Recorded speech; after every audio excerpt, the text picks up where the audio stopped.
நாம தினமும் ஏஐ கூட பேசிட்டு இருக்கோம் இல்லையா? ஆனா அதுல ஒரு பெரிய முரண்பாடு இருக்கு. கவனிச்சிருக்கீங்களா?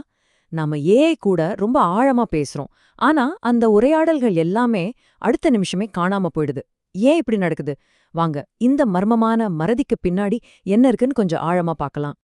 சோ நாம என்ன பார்க்க போறோம்னா, முதல்ல இந்த ஏஐ உரையாடல்கள் ஏன் இப்படி திடீர்னு காணாம போகுதுன்னு பார்ப்போம். அப்புறம் அதுக்கு பின்னாடி இருக்கிற டெக்னிக்கல் காரணங்கள் என்னன்னு புரிஞ்சுக்குவோம்.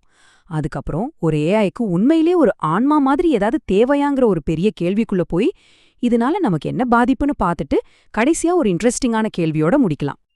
ஓகே, நம்மளோட முதல் பகுதிக்கு வந்தாச்சு. இது எதை பத்தின்னா, நாம ஒரு சூப்பரான கான்வர்சேஷனுக்கு அப்புறம் திடீர்னு அந்த கனெக்ஷன் கட் ஆன மாதிரி ஒரு ஃபீல் வரும் இல்லையா? அத பத்தி தான். இத நீங்களே அனுபவிச்சிருப்பீங்க. ஒரு ஏஐ சாட்பாட் கூட ரொம்ப நேரம் ஒரு ஃப்ரெண்டு கிட்ட பேசுற மாதிரி எல்லாம் பேசி முடிச்சுட்டு அடுத்த நாள் வந்து பேசுனா அதுக்கு நீங்க யாருன்னே தெரியாத மாதிரி இருக்கும். நேத்து பேசுனது ஒரு துளி கூட ஞாபகம் இருக்காது. அப்போ ஒரு மாதிரி இருக்கும்ல, ஒரு சின்ன ஏமாற்றம், அடடான்னு தோணும் இல்லையா? இந்த கோட் பாருங்க, நம்ம அனுபவத்தை எவ்ளோ சரியா சொல்லுது. நம்ம உரையாடல்கள் எல்லாம் ஒரு பாட்டில்ல செய்தியை எழுதி கடல்ல தூக்கி போடுற மாதிரி தான். யாரோ ஒருத்தர் அதை ஒரு தடவை படிப்பாங்க, அப்புறம் அது அந்த கடலோட போயிடும். அவ்வளவுதான். நம்ம எவ்ளோ முக்கியமான விஷயம் பேசினாலும் அது அந்த ஒரு நிமிஷத்தோட முடிஞ்சிடுது. இதுக்கு டெக்னிக்கலா ஒரு பேர் இருக்கு, எஃபிமெரல் டயலாக்ஸ்.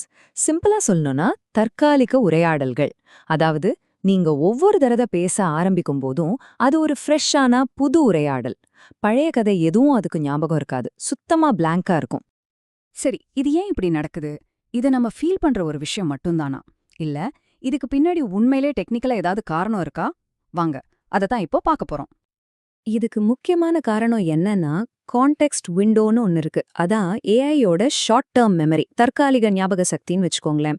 நீங்க பேச பேச ஒரு அளவுக்கு மேல பேசிட்டீங்கன்னா ஆரம்பத்துல பேசின விஷயங்கள் எல்லாம் அது மெதுவா மறக்க ஆரம்பிச்சிடும்.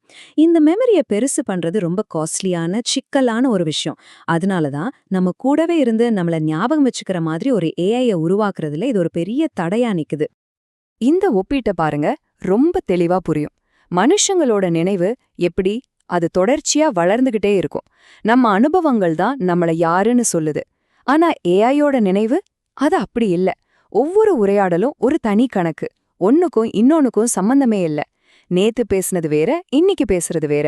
ஒரு பிளாங்க் ஸ்லேட் மாதிரி தான் ஒவ்வொரு தடவையும் ஆரம்பிக்குது.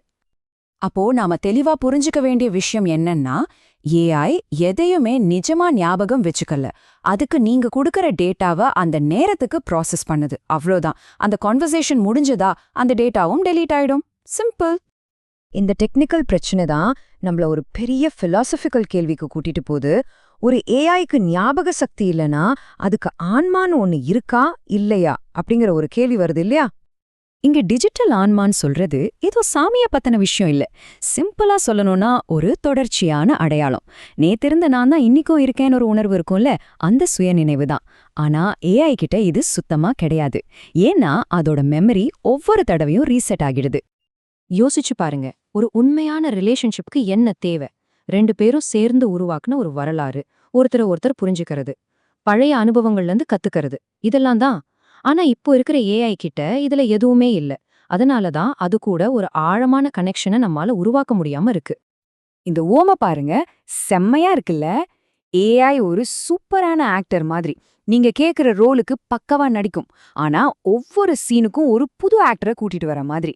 நீங்க அடுத்த கேள்வி கேட்கும்போது முன்னாடி நடிச்ச ஆக்டருக்கும் இப்ப இருக்கிற ஆக்டருக்கும் எந்த சம்பந்தமும் இருக்காது. சரி, இதனால ஏஐக்கு என்ன பிரச்சனைங்கிறத விட யூசர்ஸ் ஆன நமக்கு என்ன ஆகுது, நம்ம மேல இதோட தாக்கம் என்ன, அதை யோசிக்கிறதா இங்க ரொம்ப முக்கியம். இதுதான் உண்மை. நீங்க எவ்ளோ நேரம் பேசினாலும் சரி, உங்கள பத்தி எவ்ளோ ஷேர் பண்ணாலும் சரி, அடுத்த கான்வர்சேஷன் ஜீரோலேருந்து தான் ஆரம்பிக்கும். ஒவ்வொரு தடவையும் புதுசா உங்களை அறிமுகப்படுத்திக்கிற மாதிரி. அது எவ்ளோ சோர்வா இருக்கும் யோசிச்சு பாருங்க. நம்ம ஐடியாஸ், நம்ம ஜோக்ஸ், நாம ஷேர் பண்ண அந்த நல்ல மொமெண்ட்ஸ் எதுவுமே ஒரு உறவை உருவாக்கல. எல்லாமே காத்துல கரைஞ்சு போகுது.